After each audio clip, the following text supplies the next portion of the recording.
How we got started in this racing effort is I bought this Avanti off of eBay, and it was up in New York. And I had a delivery trip planned up in New Jersey to deliver a Studebaker Speedster. So I delivered that car and hauled this one back home on my Studebaker car hauler. And had other plans for this car. Southeast Studebaker, who I do some consulting work with, we were gonna put it on a different chassis and modify the floor pan. Well, that never happened for various reasons. It just sort of sat around for years, and Wayne and I started talking and said, well, we could probably make a race car out of it.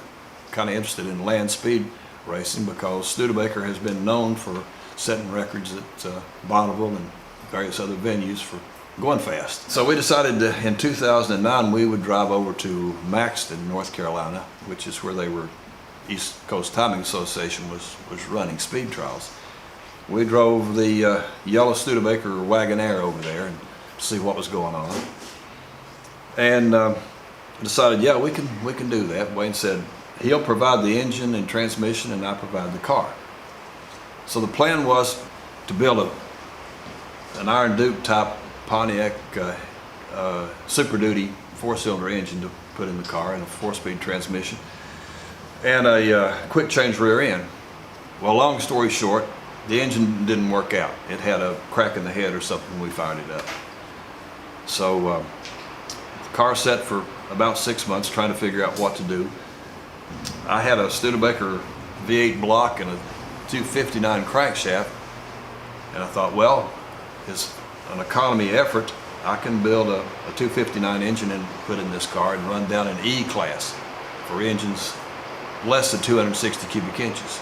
And we studied the rule book and looked at the records, and the records in E class were not that high. So I thought, well, we could have some success in running in real street. Not before tech inspection, we determined this thing wasn't going to be ready. And already had the entry fee paid and the reservations at hotels and all that. And my pit crew, my wife, was sitting here. She was packed and ready to go, expecting to go. And I came home and said, well, the car's not ready. But what we can do is we can drive this car up, which was never meant to race. It was just a good street car, and see if it passes any tech inspection and fits in any class. And if it does, we'll run it. That way we'll at least know what it's all about. Well, I just basically am his gopher. I go for everything.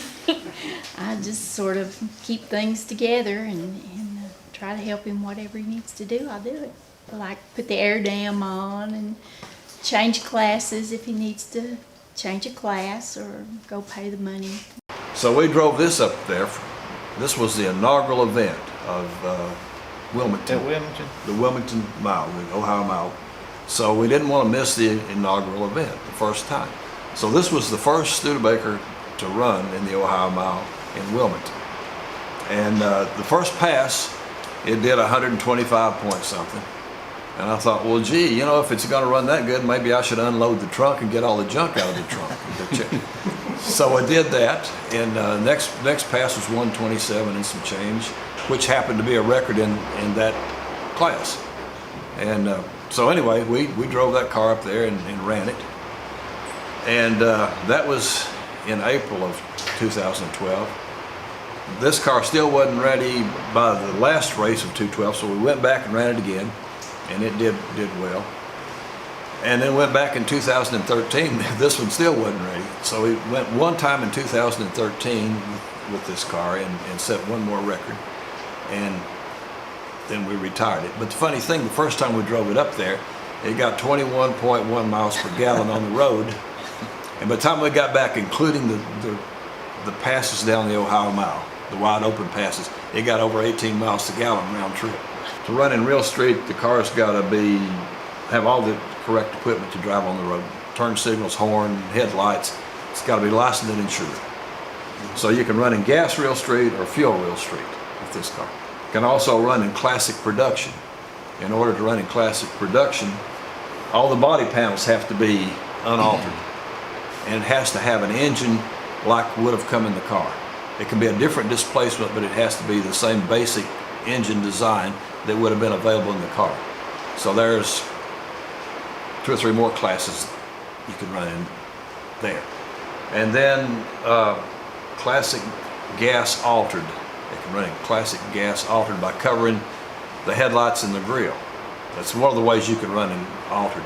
Well, the headlights are already covered and it has no grille. So all I do is put tape over the headlights. So it has headlight covers anyway. And we run in that class. So besides running it, for instance, in E gas real straight, if you want to handicap yourself, you can move up and run against bigger engines. We can go to D gas real straight. And this car has records in D gas real straight. So it fits into several classes, and that's how come we have so many records.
I collect a lot of stuff. I got different things, mostly Studebaker stuff, but how the truck came about, I've been gathering up parts for years to build me a daily driver. I bought, well, I think 7 trucks altogether. We use parts off of like 5 of them. There was 7 trucks contributed to that one, yeah. To this And one truck. I don't know how many cars, gave parts to them, but that was the deal with the truck. Like I say, I was just gathering up something for daily driver, and I'm not going to use it for a while. So won't you help put that thing together or put it together? I'll help you a little bit with it. And done had some of the work done. Yeah. Had the front suspension done. Had the Camaro clip on it, and then had a few other parts. Had a rear end set around. Just had stuff. It's Morgan County Career and Technical Center, MCC, TC. It's on both the vehicles, and the students help build. Well, we done the brakes, the front suspension on this, the roll cage, and a whole bunch of little things. Just a lot of small stuff, and A lot of rust cleaning. yeah, on the truck, it needed a lot of body work. Like I say, it's got fenders and hoods and doors and cabs and beds and tailgates from different trucks and all this stuff. And they cleaned up a bunch of that stuff and helped put that together. Changed out, put it together and it's set too low and changed the front springs again, and just stuff like that. High school kids didn't build these, but they did get to contribute to them, and they take pride in that. The biggest project going on right now is I've got a 36 Chevrolet dirt track car that I found a year ago, and we're restoring that at school. The students are doing actually most of the work on this one. I'm helping them with it. It's just kind of a cool project. We don't get to work on it every day. We've got, at school, we got stuff we have to do. We're expected to cover, but I keep some cool projects there. And that's the main one at the moment. But there's a couple more too. There's 2 Studebakers there that we tinker with along with it, because some blocks I have over 20 students, and it's hard to keep 20 students busy. And if they're not busy, they're into meanness. So I keep projects there when we don't have other stuff, to work on. Students' cars, teachers' cars, some of the students' families, some people just general public we'll work on, but certain things that we do, we don't do everything there, because these are rookies, But we got to keep Studebaker out there so people knows what they are. When he had first got the truck, and I walked in the garage there, and there's a rolling chassis there, and I said, what are you doing now? He said, I'm going land speed racing. Okay, all right, we can do that. We looked at the truck records and saw what they were doing up there and felt like we could, do that good or maybe a little better. So with using probably about 25 loads of parts off and on. Long story short, when I decided to do it, when I finally made my mind up in seven weeks, we put that truck together and went to Wilmington with it and set a record with it, and had a blast and got to go fast. What was the record? 124, 126, and we went 150. Blew it out of the water. The modified pickup, you can change the engine and the transmission. The body has to be as it came, pretty much from the factory. We did put a tonneau cover on the bed, but we didn't do any other body modifications to it.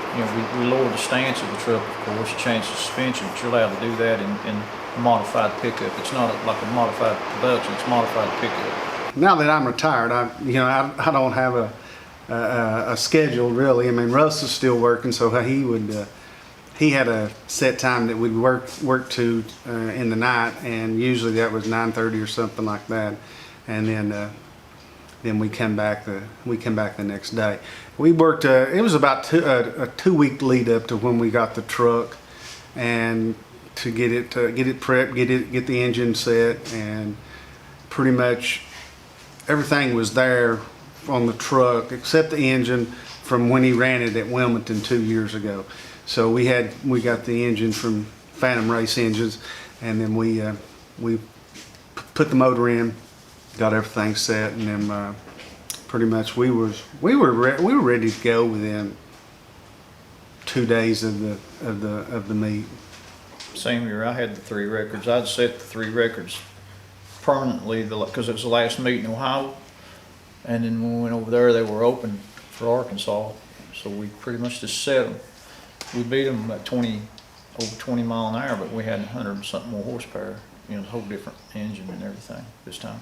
When I was round tracking, he's the real good help, always was, and he was in high school. And I went and talked to his dad because we was racing.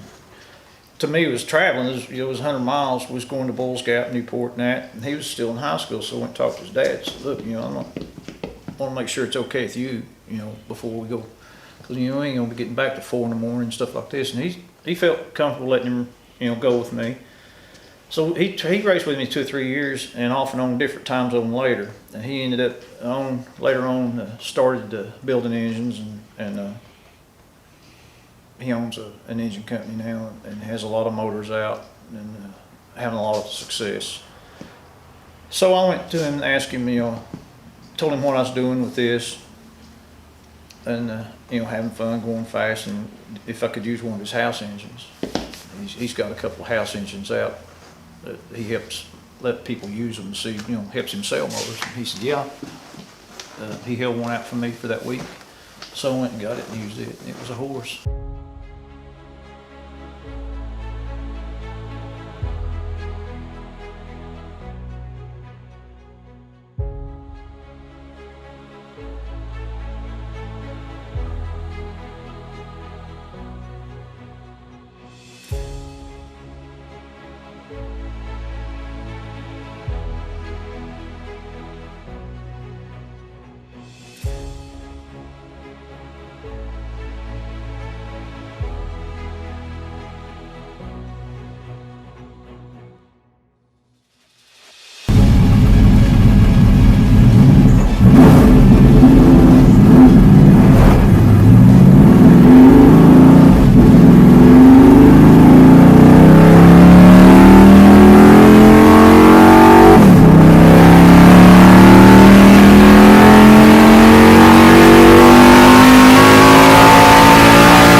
when you build something yourself, or help build something yourself, or you're involved in putting a project together and you see the results, that's satisfying. The accomplishment of success, doing what you want to do. The satisfaction, not done, but the satisfaction.